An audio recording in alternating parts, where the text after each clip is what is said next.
The top 5 mistakes in tango milongas. Milonga is where tango is dance, a dance party. I wanted to make this video because I had some embarrassing experiences the first time I went on a tango floor. And I wanted to share with these experiences with you and also how you can avoid these mistakes. Mistake number 1 is the tandas.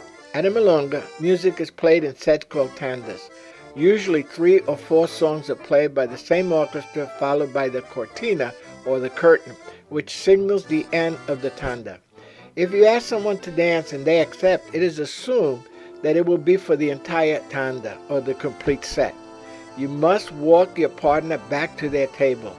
Under no circumstances should you correct your partner while on the dance floor. Now, this is what happened to me. I asked the lady out. When the first song was over, I said thank you, and I started walking away. And she said, hey, you're supposed to dance the whole 3 or 4 dances in one set. So, and then I wasn't walking her back to the table, and she says to me, you're supposed to walk me back to the table. It's only tango etiquette. So under no circumstances do you stop dancing. If you start the tanda, you have to complete it. If you finish the dance, you have to take your partner back to the table. And under no circumstances should you correct your partner while on the dance floor, because milongas are for dancing and being in the moment, in the magic of the dance, and in the flow, but not to learn to dance. If someone is not dancing right, just don't dance with them the next time. Mistake number 2, cortinas. Cortinas are an interesting little detail at a milonga. A cortina is unique to each DJ because, most milongas and tango music is danced to recorded music because there aren't that many tango bands around. So some DJs will select one cortina for an evening and some will use a different one for each tanda.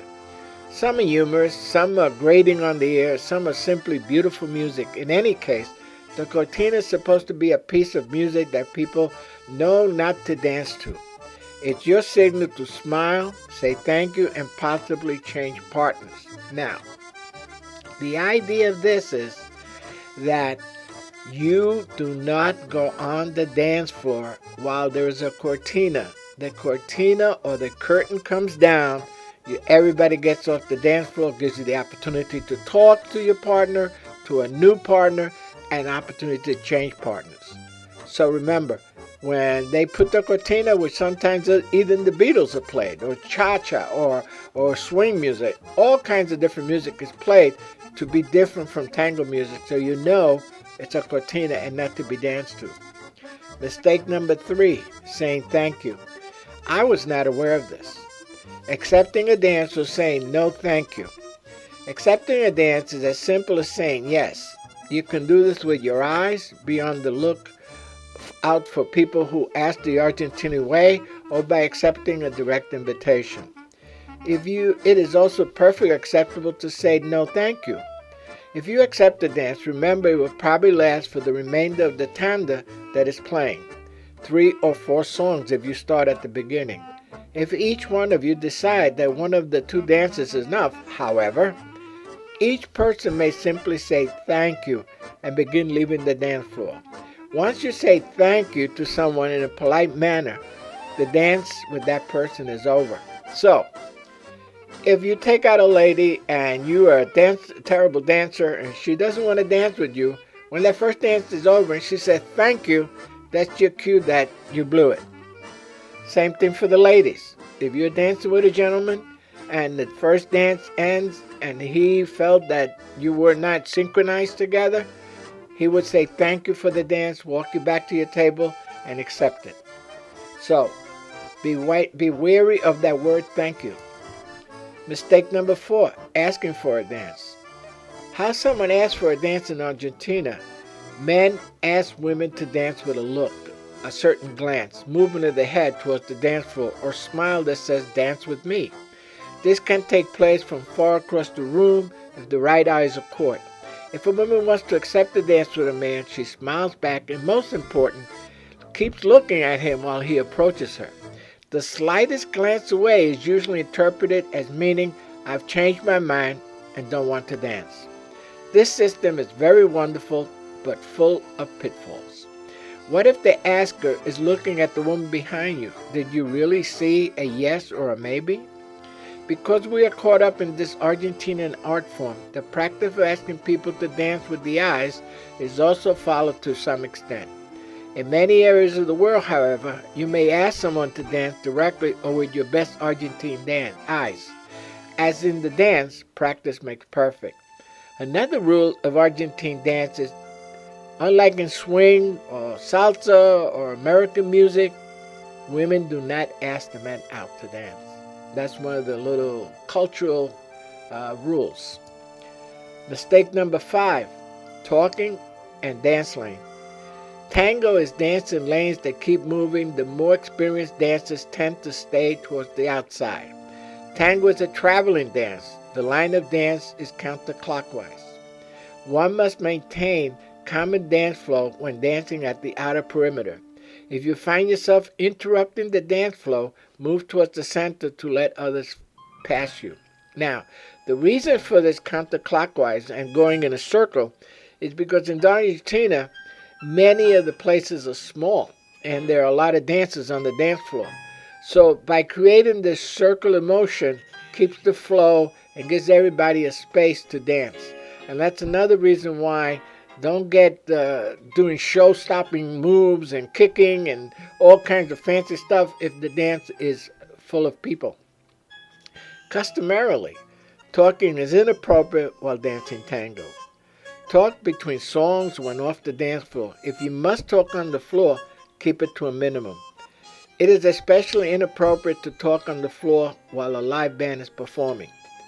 Now, the reason for this, not talking again, I bring it up again, is you want to be in the moment. You want to be in the flow. You want to be in the euphoria and the enjoyment of the pleasure of being two people together, synchronized and swaying to the music.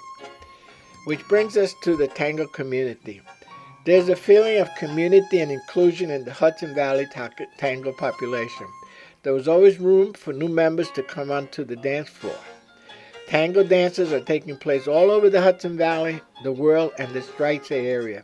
We recommend that before you dare go out there and get on that floor, take some lessons. It's very important. This is a very stylized dance that has basic rules of footwork. But once you learn that, it's an improvisational dance. You improvise as you go. As famous tango dancer once said, you never dance the same tango twice. So what are you waiting for? Call Danjo Dance Studio, who we recommend because they happen to be from Argentina. They came to the States to teach tango. Call them at 845-475-6006. Their studio is at 464 Main Street, Beacon, New York, and they have a satellite in Newburgh and in Kingston. Their website is danjodancecompany.com, or you can call or go on the website of tangounderthetent.com, which is a non-for-profit tango organization. We are making available over 700 videos on our YouTube channel, Tango on the Hudson. We also just uploaded some really charming animation videos to teach you some tango rules. In our 700 videos, we include bandolin music, which is the Argentine accordion, mixed music, tango orchestras, famous tango singers, tango performances, tango music, and tango lessons. So be sure to check it out.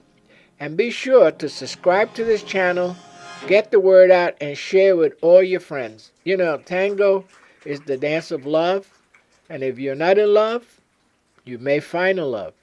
See you on the tango floor. Until the next one, please share, subscribe, and we'll see you on the next video. Bye-bye.